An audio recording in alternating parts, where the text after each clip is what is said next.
Delight IAS पर आप सभी का एक बार फिर से बहुत बहुत स्वागत है। तो आप लोग जानते हैं कि भी हाल ही में जम्मू कश्मीर में एक बहुत ही बड़ा आतंकी हमला हुआ है। नॉर्मली हम लोग देखते हैं कि आतंकवादी संगठन जो हैं वो सेना पर हमला करते हैं या उनकी जो है सैन्य बलों के साथ मुठभेड़ होती है। बट इस बार आतंकियों ने जो है पर्यटकों को निशाना बनाया है और भारत को नुकसान पहुंचाने की कोशिश की। धर्म को लेकर बातें पूछी हैं, फिर हमला किया है, मार दिया है। लगभग 28 से 30 पर्यटक जो हैं वो जम्मू कश्मीर में मारे गए। क्या है पूरा मुद्दा, गहराई से जानने का प्रयास करेंगे। बहुत ही ज्यादा संवेदना है देश में, पूरे जो है शोक की लहर है। किस तरीके से भारत जो है अब इस चीज को लेकर प्रत्युत्तर दे सकता है? क्या सरकार सच में अब प्लान कर रही है पीओके में कुछ बड़ा करने को लेकर, है ना? क्या बदला फिर से लिया जाएगा जिस तरीके से 2019 में लिया गया था? पूरे मैटर को गहराई से जानने का प्रयास करेंगे। सबसे पहली चीज तो आप लोगों को लोकेशन जो है वो पता होना चाहिए कि ये मैटर एक्चुअल में कहां पर ये घटना घटित हुई।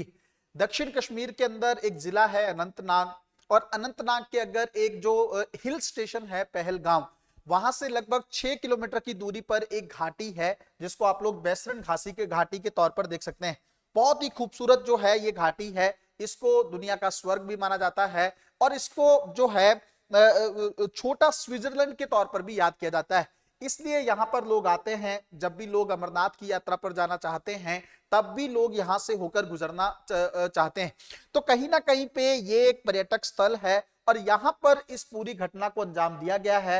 लगभग 2:45 के आसपास का समय था, सब लोग बहुत जो इस घाटी का आनंद ले रहे थे, तभी वहां पर एक जो है बहुत बड़ा आतंकी हमला होता है। और सबसे बड़ी बात यह है कि जो आतंकवादी हैं वो धर्म पूछकर हमला करते हैं। पहले पूछते हैं आपका धर्म क्या है, फिर उसको मार देते हैं अगर वो जिस स्पेसिफिक धर्म से संबंधित नहीं होते हैं। तो पूरा मैटर जो है आप देख सकते हैं। उसके अलावा सिचुएशंस जो है काफी ज्यादा वहां पर क्रिटिकल हो जाती है। सबसे बड़ी चीज वहां पर यह भी है कि वहां पर कोई सुरक्षा बलों की मौजूदगी नहीं थी। उसका भी एक कारण है। उसका कारण यह है कि एक तो ये पर्यटक स्थल है, बहुत ज्यादा सेना यहां पर रखना ठीक नहीं है। दूसरा जंगली इलाका है, तो कभी पहले इस तरह को लेकर मतलब कुछ ज्यादा खास चुनौती यहां पर देखने को मिली नहीं। काफी देर तक जो जिन लोगों के साथ इस तरह की घटना घटित हुई, उन्होंने बताया कि वहां पर काफी देर तक जो है कोई भी सुरक्षा बल नहीं पहुंच पाए थे। हालांकि क्योंकि आइडिया नहीं था, एकदम से फिराक में इस हमले को अंजाम तक पहुंचाया गया, लेकिन बाद में सेना पहुंची और सेना ने कल से लेकर आज तक लगभग 2 से 3 आतंकियों को मार गिराया है। तेजी से पूरे इस क्षेत्र में जो है सर्च ऑपरेशन चल रहा है। भारतीय प्रधानमंत्री जो हैं और जो भारत के जो गृह मंत्री हैं उनके बीच में बातचीत होती है। आप लोग अच्छे से जानते हैं कि भारतीय प्रधानमंत्री जो हैं इस समय सऊदी अरब की यात्रा पर थे। वहां से उन्होंने भारत के गृह मंत्री को फोन किया और तेजी से उनको जम्मू कश्मीर भेजने के लिए कहा। तो भारत के गृह मंत्री जो हैं अमित शाह जी, वो जो हैं पहलगाम पहुंचे। वहां पर जो जिन लोगों के साथ इस तरह की घटना घटित हुई थी उनके परिजनों से मुलाकात की, उनको कहीं ना कहीं पे ये आश्वासन दिया कि सरकार इस मैटर को बहुत ही ज्यादा गंभीरता से लेगी और जिन लोगों ने इस कृत्य को अंजाम दिया है उनको बख्शा नहीं जाएगा। भारतीय प्रधानमंत्री भी सऊदी अरब की यात्रा को जो है छोटा करके, कम करके वापस भारत लौट आए हैं और आते ही उन्होंने भारत के राष्ट्रीय सुरक्षा सलाहकार के साथ और भारत के विदेश मंत्री के साथ एक बड़ी बैठक को अंजाम दिया है। अब इस बैठक के अंदर तो जो बातें हैं वो तो सरकार ही जो है जानती होगी या सीक्रेटिव चीजें होती हैं, लेकिन मेन बात यह है कि इस घटना को किसने अंजाम दिया और क्यों टारगेट किया गया इस क्षेत्र को। अगर आप देखेंगे भारत के जो रक्षा मंत्री हैं, गृह जो राजनाथ सिंह जी, उनकी तरफ से भी बयान आ चुका है कि जो लोग सामने से हैं, मतलब जिन्होंने इस घटना को अंजाम दिया है, उसको तो हम लोग जो है सरकार देखेगी देखेगी, लेकिन जो पर्दे के पीछे भी लोग मौजूद हैं, जो आतंकवादी तत्व मौजूद हैं, उनको भी सरकार माफ नहीं करेगी। मतलब आतंकवादियों को बहुत जल्द एक करारा जवाब देखने को मिलेगा। अब इनके पीछे ये जो सरगना आप देख सकते हैं, ये हाफिज सईद का, इसको राइट हैंड बोला जाता है ना? इसका नाम जो है वो सैफुल्ला कसूरी करके इसको कहा जाता है।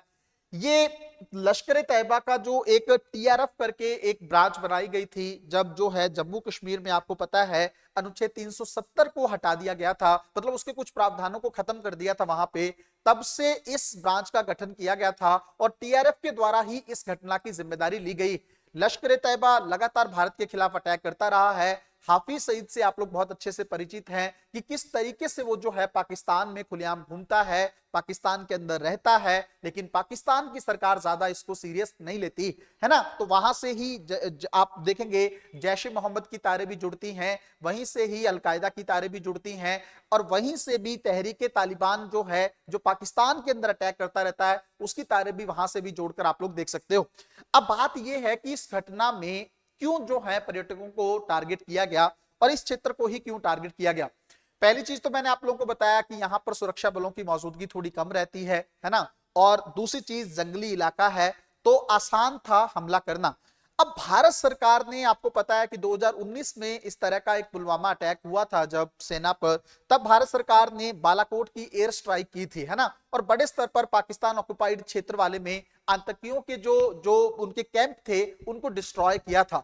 तो क्या अब फिर से उस तरह का कदम सरकार को उठाना होगा। पहली चीज तो यह है कि आतंकवाद को लेकर 2014 के बाद से सरकार की अगर हम लोग नीति देखें, हालांकि सरकार ने सुरक्षा को लेकर बहुत ही गंभीर वर्क किया है, कोई बड़े आतंकवादी घटनाएं जो हैं ज्यादा देखने को नहीं मिली हैं, लेकिन 3 से 4 आतंकवादी घटनाएं पिछले 10 से 12 जो साल हैं, वर्ष रहे हैं, उनके अंदर हुई। चाहे वो पुलवामा को लेकर अटैक हो, चाहे वो उरी में जो हमला हुआ था उसको लेकर चीजें हैं, पठानकोट में जो हमला हुआ था वो भी एक बहुत बड़ी घटना थी। अब फिर से जो है अनंत गांव के अंदर जो है आपका पहलगाम के अंदर जो चीजें हैं आप देखने को आपको मिल सकती। अब इस तरह सरकार ने हालांकि सुरक्षा को लेकर बहुत काम किया है, सरकार ने जो इंटेलिजेंस को लेकर बहुत अच्छे से काम किया है, फिर भी ये घटनाएं नहीं रुक पा रही हैं। तो अब समय आ चुका है कि सरकार कोई बड़ा कदम पीओके में उठाए। अगर हम लोग चीजें देखें किस तरीके से सरकार को अब रणनीति आतंकवाद को लेकर बनाई जानी चाहिए। पहली चीज तो यह है कि एक समय था जब जो है अमेरिका ने भारत के इस खतरे को सीरियस नहीं लिया था। अमेरिका को भारत ने 1980 से ही बोला है लगातार कि आतंकवाद जो है भारत के लिए एक बहुत बड़ी समस्या है, और भारत के लिए आतंकवाद से ज्यादा राज्य प्रायोजित आतंकवाद जो है वो बहुत ज्यादा डेंजरस है। क्यों? राज्य प्रायोजित आतंकवाद का मतलब क्या है, स्टेट स्पॉन्सर्ड टेररिज्म का क्या मतलब। आप सोच के देखिए, नॉर्मली आप देखेंगे कि आतंकवाद जैसी जो घटनाएं हैं या उग्रवादी समूहों को जो सपोर्ट है वो कोई ऐसे संगठन देते हैं जिनकी अपनी एक स्पेसिफिक विचारधारा होती है।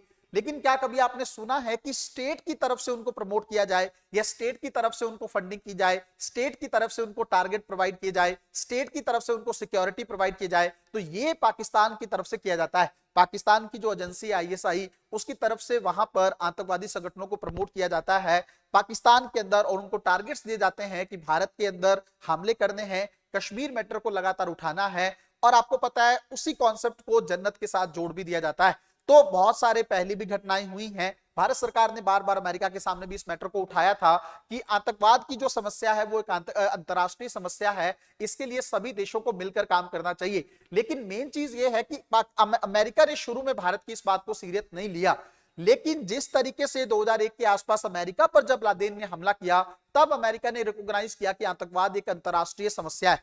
अब भारत को इस मैटर को दो तरीके से डील करने का प्रयास करना चाहिए।